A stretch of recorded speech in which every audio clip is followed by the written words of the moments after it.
दूसरों की गलतियां बताना। एक बार एक स्कूल था जहां छात्रों को सभी प्रकार की कलाएं सिखाई जाती थी। विभिन्न कलाओं को सीखने के लिए दूर दूर से विद्यार्थी विद्यालय आते थे।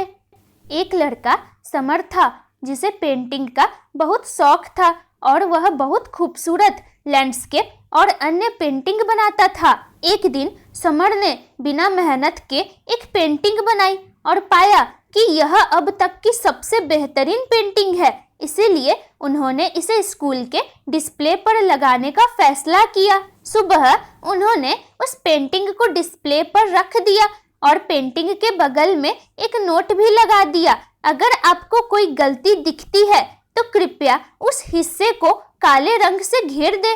शाम को जब समर गलती की जांच करने के लिए अपनी पेंटिंग की जांच करने आया तो उसने देखा कि पूरी पेंटिंग काले घेरों से ढकी हुई थी। समर बहुत दुखी और उदास हो गया क्योंकि यह उसकी अब तक की सबसे अच्छी पेंटिंग थी।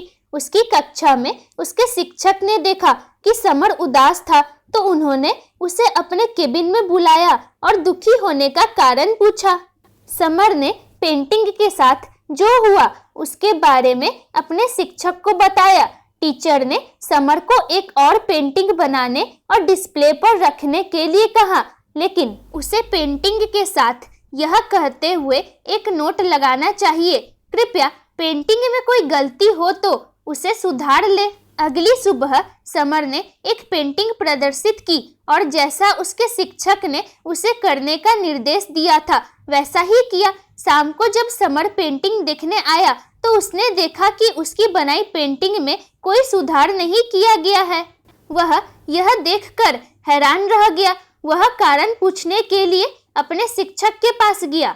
उसके शिक्षक ने उत्तर दिया, लोगों के लिए दूसरों के द्वारा किए गए कार्य में गलती निकालना बहुत आसान होता है, लेकिन जब स्वयं उस गलती को सुधारने की बात आती है कोई भी तैयार नहीं होता है।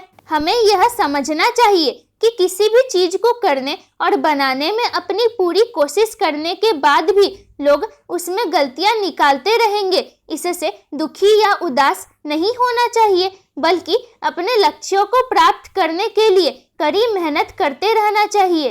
मोरल: हमें अपने काम में गलतियां करने वाले लोगों से परेशान नहीं होना चाहिए। इसके बजाय हमें अपने लक्ष्य को प्राप्त करने के लिए कड़ी मेहनत करते रहना चाहिए। धन्यवाद।